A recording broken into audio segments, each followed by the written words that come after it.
ओम श्रीराम. सर्व श्रोत्यांना हृदयापासून प्रेमपूर्वक नमस्कार.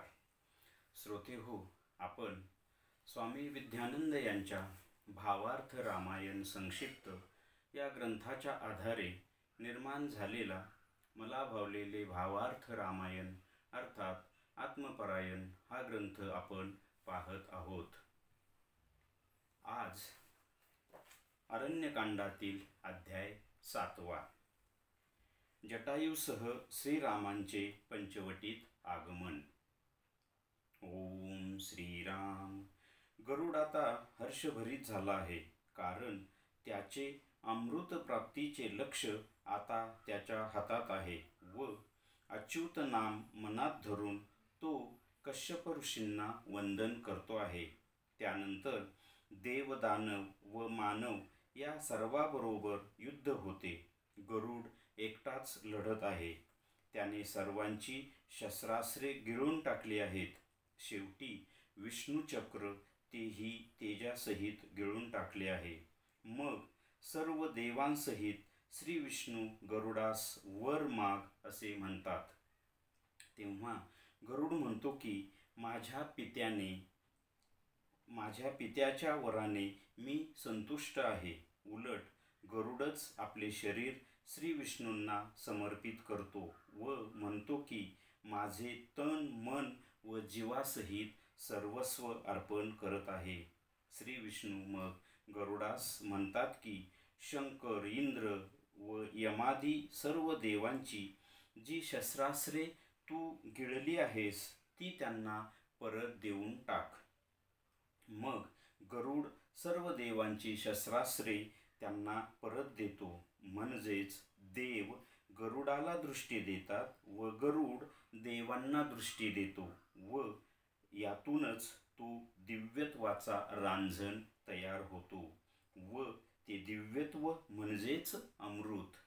असा तो अमृत कुंभ घेऊन गरुड कद्रू व विनितेकडे येतो व तो अमृत कुंभ आपल्या मातांना देतो. अशी कथा तो जटायू श्रीरामांना सांगतो. तदनंतर मग श्रीराम, सीता, लक्ष्मणासह तिथेच पंचवटीवर कुटी बांधून राहतात. आता आपण साधकाच्या दृष्टीने पाहू. असा हा साधक आपल्या ठिकाणी ती परमशांती स्थिर व्हावी म्हणून त्या परमशांती रूप मातेकरिता परमानंद रूप अमृत प्राप्तीच्या ध्येयाने प्रेरित होऊन गरुड झेप घेतो आणि ते ध्येय प्राप्त करून घेतो व ती परमशांती माता संतुष्ट होऊन स्थिर होते व हे केवळ आपल्या पितारूप सद्गुरूंच्या कृपेमुळे शक्य होते व त्याला आता त्याच्या सद्गुरूने अच्युत होशील असा आशीर्वाद दिला आहे. त्यामुळे त्याचे आता कधीही पतन म्हणजेच च्युत होणार नाही. परंतु हे सर्व मिळवताना साधकाला खूप मोठ्या संघर्षाला, संकटांना, विकारवासनांना, व्यत्ययांना सामोरे जावे लागते. षडरिपुंशी प्रचंड असे युद्ध करावे लागते. वाईटाबरोबर चांगल्याशीही त्याला झगडावे लागते.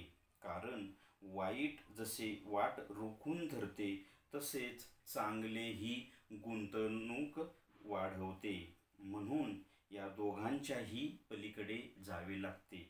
एकूणच या सर्व गोष्टींनी साधक तावून सुलाखून निघतो व विशुद्ध होतो व मगच त्याला त्याची ध्येयप्राप्ती होते व या ध्येयप्राप्तीबरोबरच त्याला महासिद्धीसह सर्व देवदेवतांची शक्तीही प्राप्त होते. तसेच त्याला सर्वश्रेष्ठ अशी विष्णू शक्ती व तीही तेजासहित म्हणजे विष्णू तत्वाची प्राप्ती होते किंवा तोच विष्णू तत्वरूप होतो.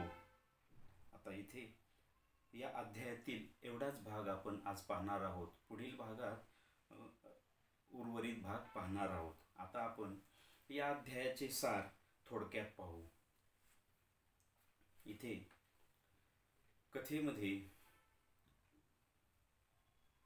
गरुड अमृतप्राप्तीचं लक्ष डोळ्यासमोर ठेवून व आपल्या पित्याचा म्हणजे कश्यप ऋषींचा आशीर्वाद घेऊन, तो हे आशीर्वाद कश्यप ऋषी काय देतात, अच्युत होशील आणि परमानंद मुक्तिरत्न प्राप्त करून घेशील, असा आशीर्वाद ते देतात. असा आशीर्वाद घेऊन तो गरुड ऊर्ध्वाशी झेप घेतो व हे करत असताना त्याला देव, दानव, मानव या सर्वांशी युद्ध करावं लागतं आणि तो त्या युद्धात तो सर्वांना हरवतो आणि सर्वश्रेष्ठ असं जे विष्णू पद आहे, विष्णू तत्व आहे, श्री महाविष्णू तत्व आहे, तिथपर्यंत जाऊन पोहोचतो. तेव्हा श्री महाविष्णू ही प्रसन्न होऊन त्याला आशीर्वाद देतात. एवढंच काय, तर त्याला त्याचं वाहन बनवतात आणि गरुडाला विचारतात की तू इथपर्यंत आला आहेस तर मग मी तुला काय आशीर्वाद देऊ. तेव्हा गरुड म्हणतो, हे परमेश्वरा, मला काही नको, मला तन मन धन मी सर्व उलट जे माझं आहे असं मला वाटतं तेही मी सर्वस्व तुला समर्पण करतो. त्यामुळं मला तुझ्याकडून काहीच नको. आणि त्यामुळं होतं काय की महाविष्णू त्याला त्याचंच तत्व प्रदान करतात आणि मग त्याला सांगतात की बाबा रे, तू ज्या देवदेवतांच्या शक्ती गिळंकृत केल्या आहेस, जे अस्त्र शस्त्र गिळंकृत केले आहेस, ते त्यांना परत देऊन टाक. आणि यामधून काय होतं, तो जो अमृत आणायला गेलेला असतो, ते अमृत म्हणजेच हे दिव्यत्व त्याला प्राप्त होतं आणि त्या दिव्यत्वाच्या दृष्टीतूनच तो त्या देवदेवतांना त्यांची सगळे शस्त्रास्त्रे व शक्ती परत करतो. याचा अर्थ काय?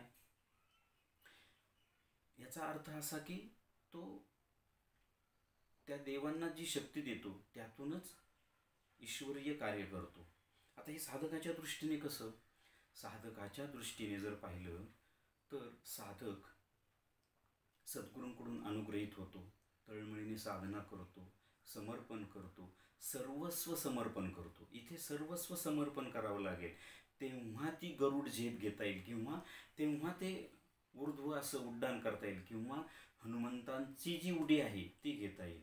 म्हणजे स्वामी स्वरूपानंद म्हणतात, हवे कराया जीवे भावे सर्वस्वाचे दान, तन मन धन गृह सुत दाराधिक अनेक पंचप्राण. हे सर्वांचं दान केल्याशिवाय ती ऊर्ध्व झेप घेता येत नाही. ऊर्ध्व झेप घेतल्यानंतर मग आत्मसाक्षात्कार होतो, पुढे परमात्म साक्षात्कार, ब्रह्म साक्षात्कार आणि परब्रह्म साक्षात्कार. परब्रह्म साक्षात्कार म्हणजेच महाविष्णू तत्व, म्हणजेच श्री अरविंदांचं अतिमानस तत्व हे प्राप्त होतं. पण त्याकरता हातचं काहीही राखून न ठेवता ईश्वराला, सद्गुरूंना सर्वस्वाचं समर्पण करून करावं लागतं. तेव्हा मग सद्गुरू त्याला अच्युत होशील. म्हणजे इथे अच्युत हा शब्द फार महत्त्वाचा इथे या कथेमध्ये घातलेला आहे. कारण आपण जेव्हा साधना करतो ना, तेव्हा थोडीशी झेप घेतो, पुन्हा आपण खाली येतो, पुन्हा झेप घेतो, पुन्हा खाली येतो. मग हे जे पुन्हा खाली येणे आहे ना, त्यालाच पतन किंवा च्युत असं म्हटलंय. आणि अच्युत म्हणजे त्या अवस्थेतून तो पुन्हा परत माघारी येत नाही. ती अवस्था असते ती कायम टिकून राहते आणि हा प्रवास आत्मसाक्षात्कारानंतर सुरू होतो. आत्मसाक्षात्कारापर्यंत साधकाला उच्च दिव्य असे अनुभव येतात. तो ऊर्ध्व झेपही घेतो, पण पुन्हा या सांसारिक अवस्थेत, प्रापंचिक अवस्थेत, या भूगोलावर, या पृथ्वीवर येतो. शरीर इथंच राहतं, मात्र अंतरंगातून तो ऊर्ध्व झेप घेतो, पुन्हा खाली येतो. असं होऊ नये म्हणून सद्गुरू त्याला अच्युत होशील असा आशीर्वाद देतात. आणि अच्युत झाल्याशिवाय ते अमृत तत्व किंवा ते दिव्यत्व किंवा ती परमशांती किंवा ते महाविष्णू तत्व साधकाला कदापि मिळू शकत नाही. आत्मसाक्षात्कार झाला तरीही या अवस्था साधकाला मिळणार नाहीत. त्याकरता साधकाला अशी गरुड झेप किंवा हनुमंताची उड्डाण घ्यावं लागतं. तेव्हाच तो त्या दिव्यत्वापर्यंत, त्या अमृत तत्वापर्यंत त्या महाविष्णू तत्वापर्यंत किंवा श्री अरविंदांच्या अतिमानस तत्वापर्यंत तो जाऊन पोहोचू शकतो. मात्र तिथे पोहोचल्यानंतर त्याचं परत केव्हाही पतन होत नाही. आणि त्याला या गोष्टी करण्यासाठी साधकाला सर्वस्वाचं समर्पण, संपूर्ण जीवन तावून सुलाखून निघावं लागतं. भौतिक जीवनच नाही तर आध्यात्मिक जीवनसुद्धा तावून सुलाखून म्हणजे त्याच्या सगळ्या कसोट्या घेतल्या जातात, सगळ्या परीक्षा घेतल्या जातात. त्यात तो जेव्हा उत्तीर्ण होतो तेव्हाच अशी झेप तो घेऊ शकतो. आणि हे घेत असताना त्याला वाईट शक्तींशी लढावं लागतं, शिवाय चांगल्या शक्तींशीही लढावं लागतं. आता त्या चांगल्या शक्ती कुठल्या? गरुड जेव्हा ऊर्ध्व झेप घेतो तेव्हा देवतांशी त्याचं युद्ध होतं ना. त्या देवता म्हणजेच साधकाच्या ठिकाणच्या चांगल्या शक्ती. चांगल्या शक्ती म्हणजे कुठल्या? मग साधकाला वाच्यासिद्धी मिळते, त्याला प्रसिद्धी मिळते, त्याला कीर्ती मिळते, त्याला पद प्रतिष्ठा मिळते. म्हणजे वाईट गोष्टीसोबत तो लढतोच, परंतु ह्या चांगल्या शक्तीशीही लढावं लागतं. ह्या गोष्टी काय करतात? गुंतवणूक करतात. म्हणजे कशा? त्याला प्रसिद्धी मिळाली, तो त्या प्रसिद्धीमध्येच अडकतो. त्याला कीर्ती मिळाली किंवा त्याला पद मिळालं, अगदी गुरुपद सुद्धा मिळालं तरी साधक त्यामध्ये अडकून पडू शकतो.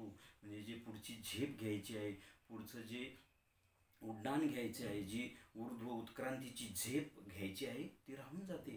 तो इथेच अडकतो. म्हणून त्याला वाईटाला तर सोडून द्यायचंच, त्याच्याशी लढायचंच, परंतु चांगल्या गोष्टींना सुद्धा सोडून द्यावं लागतं. म्हणजे या दोन्हीही गोष्टींच्या पलीकडे जावं लागतं. आता सोडून द्यायचं म्हणजे काय? त्यामध्येच राहायचं. म्हणजे समजा एखाद्याला गुरुपद मिळालं, त्या पदावर राहायचं, मात्र त्याचा अहंकार येऊ द्यायचा नाही. किंवा प्रसिद्धी कीर्ती आली तरी माझी नाही, ईश्वराची आहे, माझ्या सद्गुरूंची आहे, या धारणेने, या भावनेने संपूर्ण जीवन जगावं लागतं. मला तर असं वाटतं की एक वेळेला वाईटांशी लढणं सोपं आहे, चांगल्या गोष्टींशी लढणं फार अवघड आहे. कारण चांगल्या गोष्टी आपल्याला गुंतवणूकच करतात, अडवणूकच करतात. म्हणून याच्याही पलीकडे साधकाला जावं लागतं, तेव्हा ती गरुड झेप मिळते.